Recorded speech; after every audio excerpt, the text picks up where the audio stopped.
ನಾವೆಲ್ಲರೂ ಕೂಡ ಮತ ಚಲಾಯಿಸುವುದು ಅಷ್ಟೇ ಅಲ್ಲ, ಮತ ಯಾಕಾಗಿ NDA ಪರವಾಗಿ ಚಲಾಯಿಸಬೇಕು ಅಂತಕ್ಕಂಥದ್ದನ್ನು ಕೂಡ ನಾವು ಮತದಾರರಿಗೆ ಅರಿವು ಮೂಡಿಸುವುದರ ಮೂಲಕ ನಾವು ಚುನಾವಣಾ ಪ್ರಚಾರದಲ್ಲಿ ತೊಡಗಬೇಕಾಗುತ್ತೆ.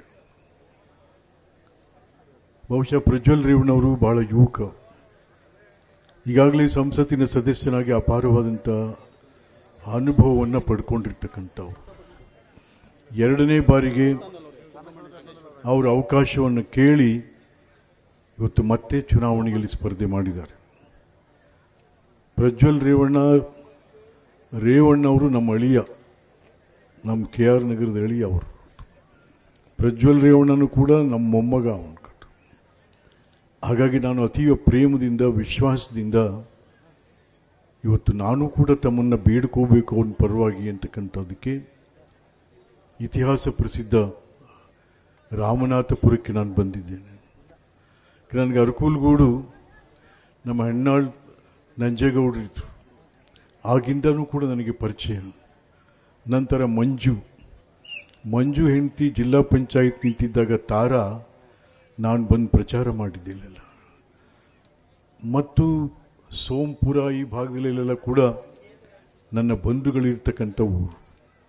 ಹಾಗಾಗಿ ಇವತ್ತು ನನಗೆ ಪರಿಚಿತ ಇರತಕ್ಕಂಥ ಈ ಸೋಮನಾಥಪುರದಲ್ಲಿ ನಮ್ಮ ಅಭ್ಯರ್ಥಿ ಇದು ತಗೊಳ್ಳೋಣ. ಇದು ಇನ್ವರ್ಟರ್ AC.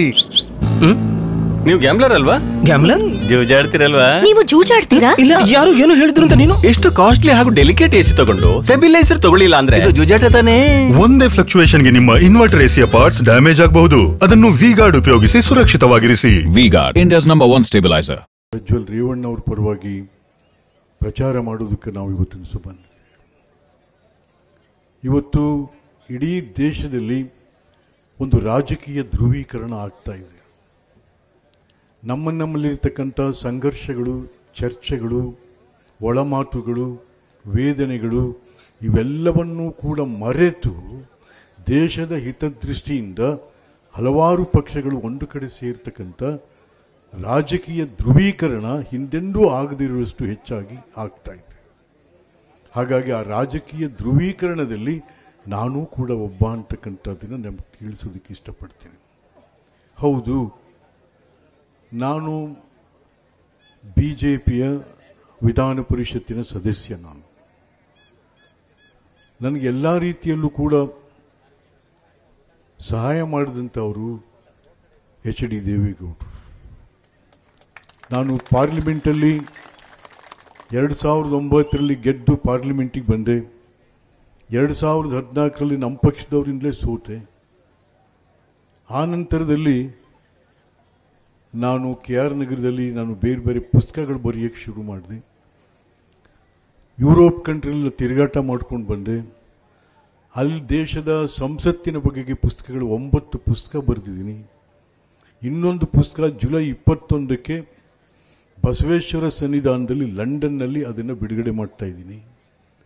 ಹಾಗಾಗಿ ಈ ಜಗತ್ತಿನ ಸಂಸತ್ತಿನ ಬಗೆಗೆ ಅಪಾರವಾದಂಥ ಅನುಭವವನ್ನು ನಾನು ಇಟ್ಕೊಂಡಿರ್ತಕ್ಕಂಥವು. ಆವಾಗ ದೇವೇಗೌಡರು ನನಗೆ, ವಿಶ್ವನಾಥ್, ಸುಮ್ಮನೆ ಯಾಕಪ್ಪ ನಿನ್ನ ಅನುಭವ ಹಾಳು ಮಾಡಿಕೊಡ್ತಾ ಇದೆಯಾ, ನನ್ನ ಜೊತೆಗೆ ಯಾಕೆ ಬರಬಾರ್ದು ನೀನು?